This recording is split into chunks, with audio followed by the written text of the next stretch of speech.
Hey guys, we are coming up on one of my favorite times of year. It's almost time to start our pantry challenge. So the Three Rivers Challenge is hosted by Jessica over at Three Rivers Homestead every January and February. Basically for 2 months, we are pushing ourselves to shop at home in our pantry storage. Now this is something that didn't just magically appear. We've been spending all the last year, the last growing season, prepping and preparing in order to be able to go for hopefully as long as possible. If it goes longer than February, that's fantastic, without going to the grocery store. And you can kind of find some of those videos here on the preserving side, and over at Hickory Croft Farm, you can see a bit more on our growing practices here on the homestead. But what we now have to do is make this food last until the next growing season. So as many of you know, this is not our first year doing the pantry challenge. We did participate last year as well, and we have moved all those videos from Hickory Croft over, and we're going to be loading them right alongside with our 2024 challenge. So stay tuned and pay attention, because some of them will be 2023 and some will be 2024 videos, but we want to make sure that you guys get the full picture of how we did last year and how we've improved this year, because there has been a lot of thought go into what we managed to accumulate over the summer, putting away food that we actually eat and not storing a bunch of stuff that we know isn't going to keep or isn't going to be consumed. But as you've seen in the last little bit, we've been struggling with a freezer challenge, trying to go from 4 freezers down to 3, and that is going okay. So now we're going through the freezer upstairs because I can't find the bones that I was hoping to find easily on the top of the pile. Here is what I'm talking about. Look at the bones we are storing, but that's not all of them. Hang on, hold with me, hold with me. So that was 3 packs of bones. And that has to be 6 packs of bones. All taking up valuable, valuable real estate. So we are still canning away and getting things out of these freezers in order to get it onto the pantry shelves. So that's something that you can kind of look forward to as we go into this challenge. We are still going to be preserving as well as consuming. So it's kind of great to see hand in hand how we deplete the pantry as well as add to it, all within the confines of this challenge, which means we are using what we have stored from the garden, things like that. For example, things that I've put away: tomato juice, tomato sauce, stewed tomatoes. We have vegetables and meat in the freezer. We have broth, things that we're going to be making, lamb stew, all those wonderful items that really will see us through till next growing season, because that is the idea here. We're not going to just be trying to get through to the end of February. We are trying to get through till next growing season, which actually is probably closer to July before we really start to see any fruits of our labor, even in the garden. Well, not too bad. But that does not mean that we do not also purchase some food items to see us through. So as you can see behind me, this is the part of the pantry that is more store-bought items. Now, all of these are really, okay, there's the occasional snackety fun item like veggie straws, things like that, even a couple little pick-a-pop type things.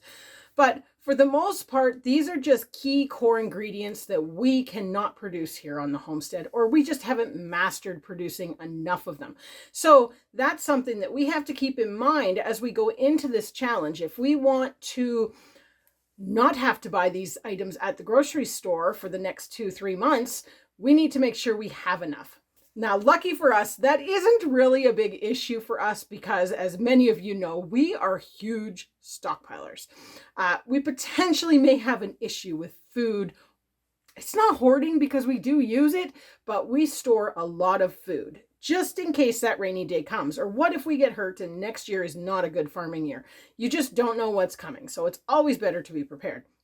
But as you can see, if I lean a little bit this way and a little bit that way, there's a few gaps. And so that is coming in an upcoming video. We're going to take a look at the store-bought pantry side of things and really make a good list of things that we need to see us through. And I'm going to take you shopping because that's something I've really always wanted to do. Is it going to be a grocery haul?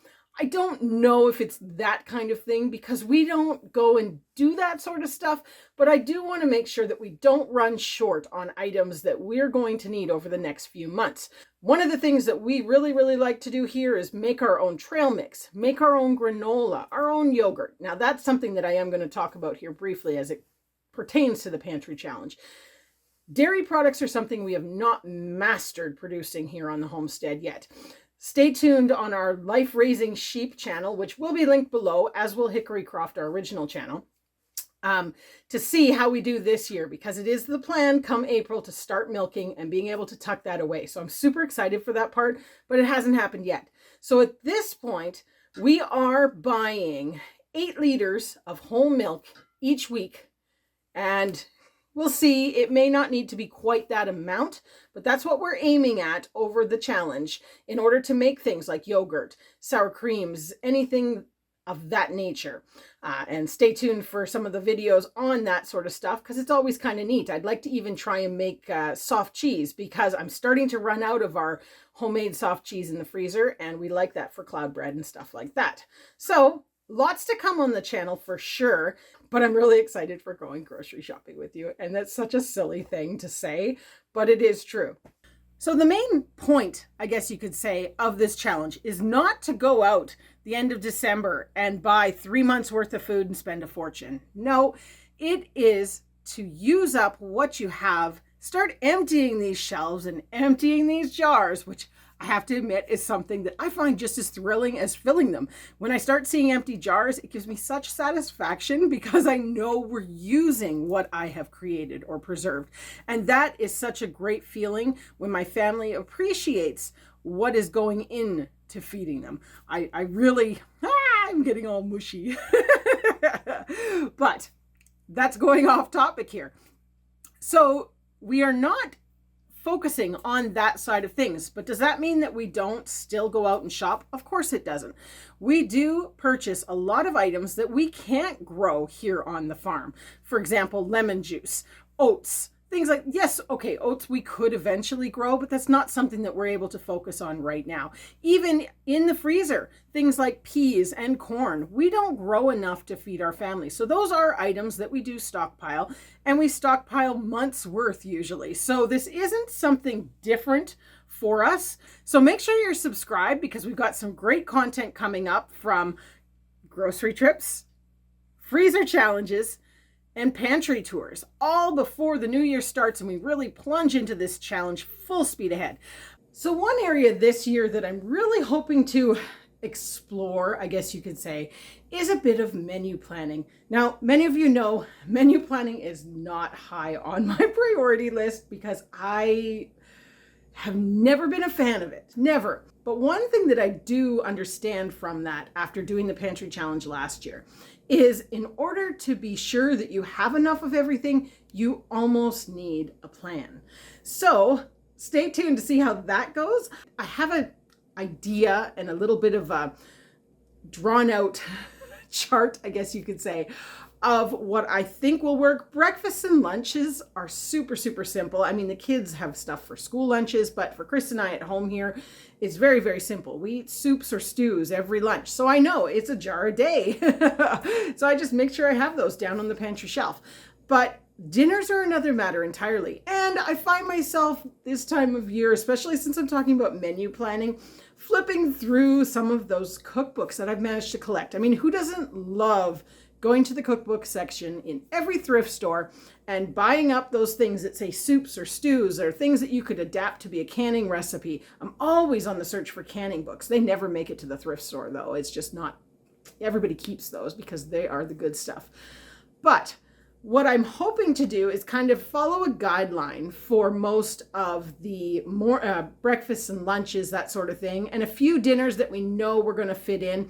James has an amazing curry dinner that he loves to make. James is our son. And it involves a lot of jars that I've put away before throughout the summer, but it is great to see him in the kitchen working hard and using what we produce here on the farm. So we've got that spliced in there a few times. We love things like pizza, but really I want to explore some of those recipes out of those books because it's a great chance to try new things, use up stuff that we have at the bottom of the freezer or those jars of things that just haven't gotten consumed yet. Now, saying that, last year through the challenge, we kind of went through most of those jars that were things we'd never really consumed over the years. So this year, I think most of the stuff on the pantry shelves really is from 2022 or 2023, which is fantastic because that was the whole purpose last year. So hopefully this year we can explore some new recipes, take you guys along for the ride, and really showcase just what we eat here on the homestead and just how we use what we've put in the pantry. Because the pantry isn't just ready meals. There's a lot of staples in there that we've put away that combined together make up certain meals. So I want to showcase that a little bit as well. Anyways, this is becoming a longer video and I'm kind of digressing and I'm revealing some of the stuff that I really want to keep in until we get to those parts of the challenge. But I hope that you guys will subscribe, follow along, and definitely let us know what you think in the comments. I am so looking forward to bringing Pantry Living, the channel, to life and actually showcasing and sharing so much more with you guys than we ever did on Hickory Croft Farm. And the reason for that really was the battle with Hickory Croft on all the other types of content that we were doing on the homestead. So by focusing, hopefully we can bring you the content that you're really looking for. So stay tuned as we embark on this pantry challenge in January.